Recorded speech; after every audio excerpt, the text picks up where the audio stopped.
Hi, this tutorial is going to very quickly show you how to use Textcasts. Textcasts are by far and away the most common way that we deliver captions to our clients. And Textcasts are basically just your captions on a website. That's really all there is to it. So the first thing that you're going to do is go into Rapid Caption if you have a Textcast-based client. And it's going to prompt you for a Textcast stream if you have a Textcast configured on there. If you don't, there's a tutorial on installing Rapid Caption, at the tail end of which it will show you how to add a Textcast to your installation, but for almost everybody, this is already baked in there because of how the install was done. So as soon as you open Rapid Caption, it's going to ask you for a stream and a password. The password field here confuses some people. It's always left blank. We never use a password here, so just ignore it.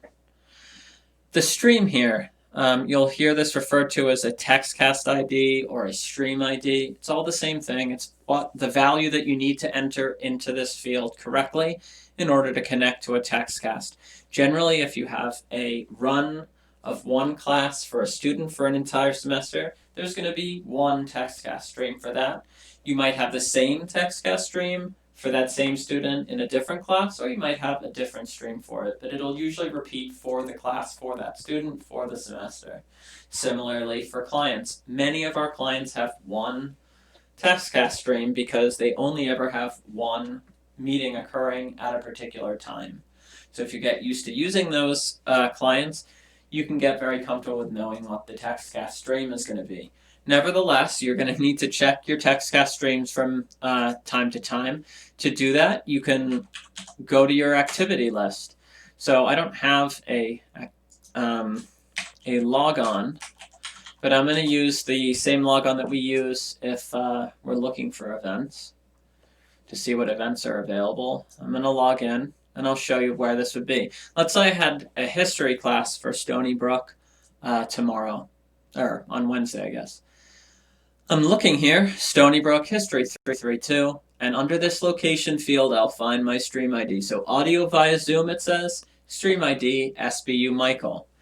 For this one, it just lists the stream ID, Metro Spanish, LACCC, Indian Trail, Metro Spanish, Nova DIT, S. Brook Denny. You get the point. There's lots of different Textcasts. They're all for different clients and meetings. So go in to your schedule, look at your activity list, and you'll see it there. Other place you might see it in the setup sheet for your client if you've downloaded it. You'll often see a Textcast link listed here. If you do, the part in bold would be the Textcast stream. ID equals, it says, and then Lauder DA. I would be entering in Lauder DA into the Rapid Caption box. For now, so I'm not interfering with anyone working right now, I'm going to put stream03 in here as my Textcast ID. And again, password is blank. See, underneath here it says the URL to connect to the stream, blah, blah, blah, blah, blah, will be copied to the clipboard. And that is exactly what it means. As soon as I click OK here, which I'm going to do now, it has copied the web address of where all these captions are going to my clipboard. So if I go into Chrome now and I paste into my address bar and hit enter, I've got this nice blue empty box where my captions would be appearing. Now, this says it's connected. I've got my stream up here. Everything's fine, right? Not necessarily. This connected in green here doesn't really matter all that much. I could connect to a completely gobbledygook stream right now, and my captions wouldn't be going anywhere, and it would still say that I was connected. So really, you have to verify if you have a Textcast stream that your captions are going to the website that has been automatically copied. So are they going to the website? This doesn't mean anything up here that it says they're going. This doesn't mean anything that it says it's connected. This means something. I need to check the output website. If I can see this here, then the student can see it. on there when they're clicking on the link. If I can see this here, then beneath the video for the meeting that I'm captioning, the little box that pops up that uses this link to populate the captions is going to show the captions I want it to show. And again, just to reiterate the point, if I go into Rapid Caption and I connect to a new stream and I make it stream, this stream doesn't exist, and I connect, well, wait a second, this stream doesn't exist, and it doesn't, I can assure you, it still says I'm connected. Oh, if I send some captions out, it looks like they're going somewhere. Hey, if I go to this website, looks like equals this stream doesn't exist, looks like it's all working, but my captions don't show up. Nothing's showing up here. So that's just to demonstrate this connected field doesn't mean anything here. So a lot of times I get captioners, it says I'm connected, looks like it's fine. Excuse me. Doesn't really mean that much, this connected thing. Have to verify and self-check your captions at the actual output. I'm going to once again go ahead and connect to stream 03. But what do you do if you connect to stream 03? You test here.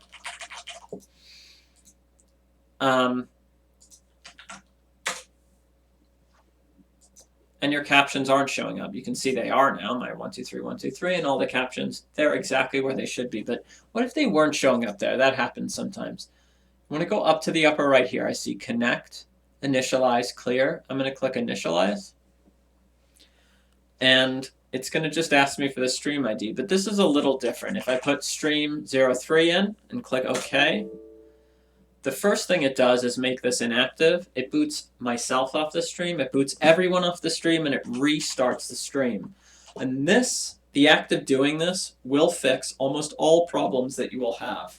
There's one thing it won't fix though, and that's user error. Make absolutely sure that you're entering in the exact right stream ID.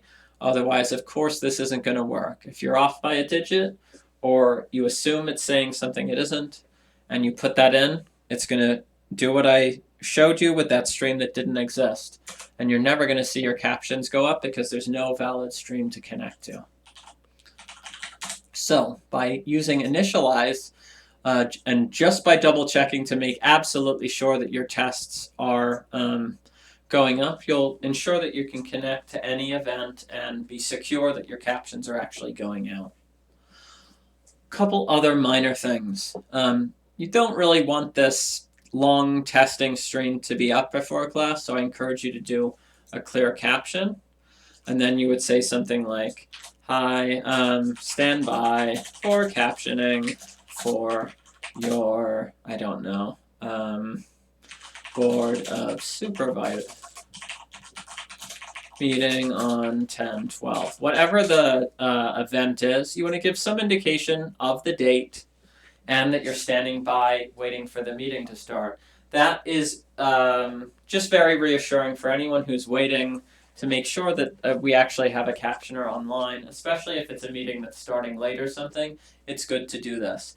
It's also good to do this if you're idle for a long time. Let's say you're picking up for a meeting that went into closed session, or you've got a meeting that starts like 45 minutes after it was supposed to.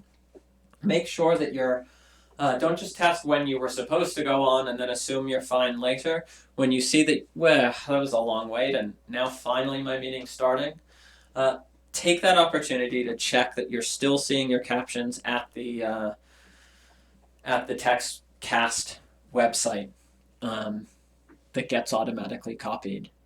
Similarly, sometimes when you go to check your output, you'll see not just your captions on here, but the entirety of a previous meeting, tons and tons and tons of captions.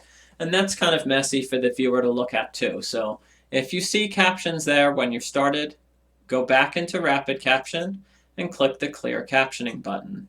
And it will clear out everything that's there so that there's a nice clean appearance for the viewer, whether it's a student or a meeting. That is basically all there is to Textcast captions. A word on the captions themselves.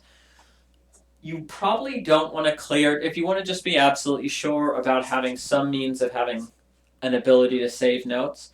If you're doing Textcast captions and you want to have a backup plan, the last thing that you should do when you're done with the meeting is to clear captions. And that's because if for some reason your computer explodes right upon the point of closing the meeting out, and you can't save notes from your writer and you can't save notes from rapid caption because you're restarting after putting out the fire, you are going to have all of the Textcast notes up.